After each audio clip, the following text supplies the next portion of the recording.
ಕೊಡಗು ಜಮ್ಮ ಮಲೆ ಅಸೋಸಿಯೇಷನ್ನ ನಿಯೋಗ ಅರಣ್ಯ ಸಚಿವ ಈಶ್ವರ್ ಖಂಡ್ರೆ ಅವರನ್ನು ಭೇಟಿ ಮಾಡಿ ಮೀಸಲು ಅರಣ್ಯದಲ್ಲಿರುವ ಮಲೆ ಹಿಡುವಳಿದಾರರ ಕುರಿತು ವಿಶೇಷ ಮನವಿಯನ್ನು ಸಲ್ಲಿಸಿದರು. ಮುಖ್ಯಮಂತ್ರಿಗಳ ಕಾನೂನು ಸಲಹೆಗಾರರು ಹಾಗೂ ವಿರಾಜಪೇಟೆ ಶಾಸಕರಾದ ಎಸ್ ಪೊನ್ನಣ್ಣ ಅವರ ನೇತೃತ್ವದಲ್ಲಿ ವಿಧಾನಸೌಧದ ಕಚೇರಿಯಲ್ಲಿ ಭೇಟಿಯಾದ ಅಸೋಸಿಯೇಷನ್ನ ಪ್ರಮುಖರು ಬೇಡಿಕೆಯ ಮನವಿ ಪತ್ರವನ್ನು ಸಲ್ಲಿಸಿದರು.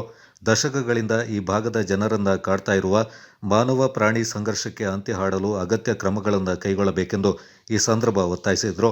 ಇದೇ ಸಂದರ್ಭ ಜಮ್ಮ ಮಲೆ ಹಿಡುವಳಿದಾರರು ಅರಣ್ಯ ಇಲಾಖೆಯಿಂದ ನೀಡುವ ಪ್ರಮಾಣ ಪತ್ರದಲ್ಲಿ ಆಂತರಿಕ ಸೂಚನೆ ಅಳವಡಿಸದಂತೆ ಈ ಹಿಂದೆ ವಿರಾಜಪೇಟೆ ಶಾಸಕ ಎಸ್ ಪೊನ್ನಣ್ಣ ಅವರು ವಿರಾಜಪೇಟೆ ಡಿಸಿಎಫ್ ಜಗನ್ನಾಥ್ ಅವರಿಗೆ ಸೂಚನೆ ನೀಡಿದರೂ ಕೂಡ ಶಾಸಕರ ಸೂಚನೆಯಿಂದ ಕಡೆಗಣಿಸಿ ಕೊಡಗು ಜಮ್ಮ ಮಲೆ ಹಿಡುವಳಿದಾರರಿಗೆ ಪ್ರಮಾಣ ಪತ್ರದಲ್ಲಿ ಆಂತರಿಕ ಸೂಚನೆ ಅಂಶಗಳನ್ನು ಸೇರಿಸಿ ನೀಡುತ್ತಾ ಇದ್ದ ಹಿನ್ನೆಲೆ ಸಚಿವರಿಗೆ ಕೊಡಗು ಜಮ್ಮ ಮಲೆ ಹಿಡುವಳಿದಾರರು ವಿವರವಾದ ಮಾಹಿತಿಯನ್ನು ನೀಡಿದರು.